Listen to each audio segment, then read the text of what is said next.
Hello friends, if you're learning technical analysis, you've probably heard about Trendline. A trendline is simple but most powerful tool that traders use to understand market direction and identify high probability trading setups. However, many beginners draw trend lines incorrectly, which often leads to wrong trading decisions. So in today's video, we'll take a detailed look at what a trend line is, how to draw it correctly on a chart, and how you can use it to find high probability trade setups. So, without wasting any time, let's get started. First of all, let's understand what a trend line actually is. A trend line is simply a diagonal line drawn on a chart by connecting important price key levels. Traders use trend lines because they help identify potential trading opportunities whenever price comes back to those levels. They also make it easier to understand the overall direction of the market. Let's understand this with an example. When the market is forming higher highs and higher lows, it is considered to be in an uptrend. In this situation, we connect the swing lows to draw a trend line. This is known as an uptrend line. As long as price continues to respect this trend line, the market is generally considered bullish. On the other hand, when the market is forming lower highs and lower lows, it is considered to be in a downtrend. In that case, we connect the swing highs to draw a trend line. This is known as a downtrend line. As long as price continues to respect this trend line, the market is generally considered bearish. Now let's talk about how to draw a trend line correctly. This is where most beginners go wrong. They start drawing lines everywhere and assume every line is a valid trend line. As a result, most of their stop losses get hit. Here we have a chart where price is moving higher while forming higher lows. This tells us that the market is in an uptrend. To make this trend easier to identify, we can connect these swing lows with a line.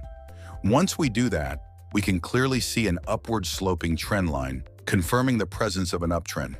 However, one question that confuses many traders is whether they should connect candle bodies or candle wicks when drawing a trend line. The most important rule is that a trend line should connect as many valid touch points as possible. So whenever you're drawing a trend line, your goal should be to connect the maximum number of meaningful swing points. For example, if we connect only the candle wicks in this chart, the trend line touches just 2 points. But if we slightly adjust the line and connect the candle bodies, it touches 3 points instead. In this case, the trend line drawn through the candle bodies can be considered more valid because it represents the overall price action more effectively. So should we always ignore candle wicks and connect only candle bodies? The answer is no. It completely depends on your analysis and trading approach.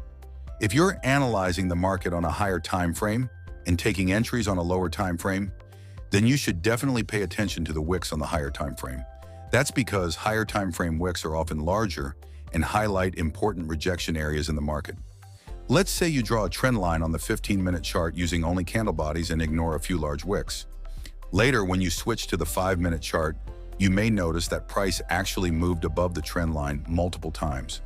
On the lower time frame, this movement may look like a breakout. Many traders end up entering breakout trades in such situations, only to see price move back inside the trend line and turn the trade into a loss. That's why when you're combining higher time frame analysis with lower time frame entries, you should not ignore candle wicks. Taking wicks into account helps you understand market structure more accurately and avoid false breakouts. On the other hand, if you're both analyzing and executing trades on the same lower time frame, then in most cases you can draw trend lines using candle bodies. This is because candle bodies often provide a better representation of the market's actual closing sentiment.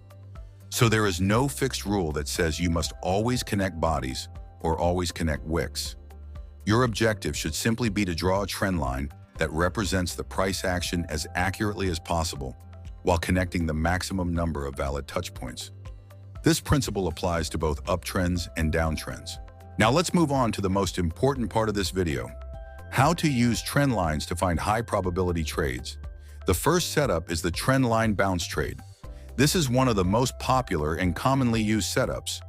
Suppose the market is in an uptrend and has been respecting the trend line multiple times.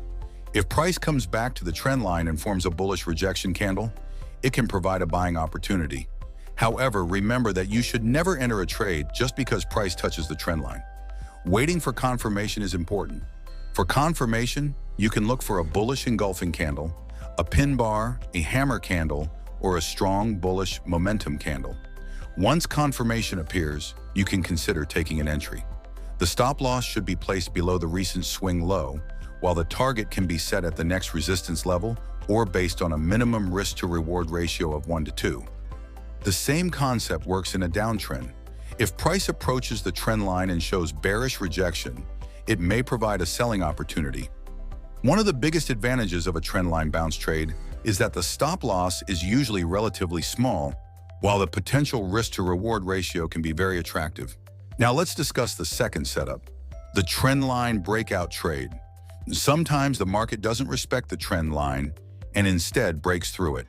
This is where many beginners make a mistake. They see a breakout and immediately enter in a trade. However, professional traders do not trade directly on the breakout. They wait for confirmation. For example, imagine the market is in a downtrend and price has been trading below a trend line. If price breaks above that trend line, we shouldn't immediately enter a buy trade. Instead, we should wait for price to come back and retest the trend line.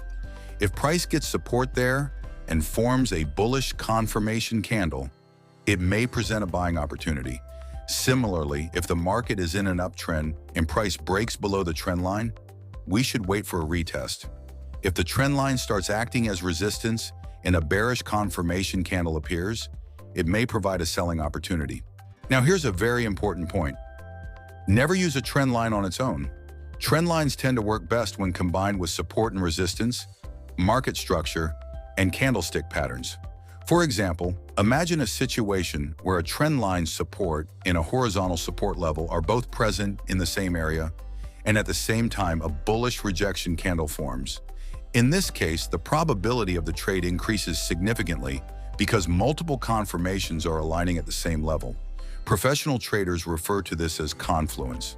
In simple terms, the more strong confirmations you have at the same area, the more reliable the trading setup becomes. So friends, that was a complete tutorial on trend lines where we covered all the important concepts. If you found this video helpful, don't forget to like the video, subscribe to the channel, and press the bell icon. I'll see you in the next video with another important trading concept. Thanks for watching.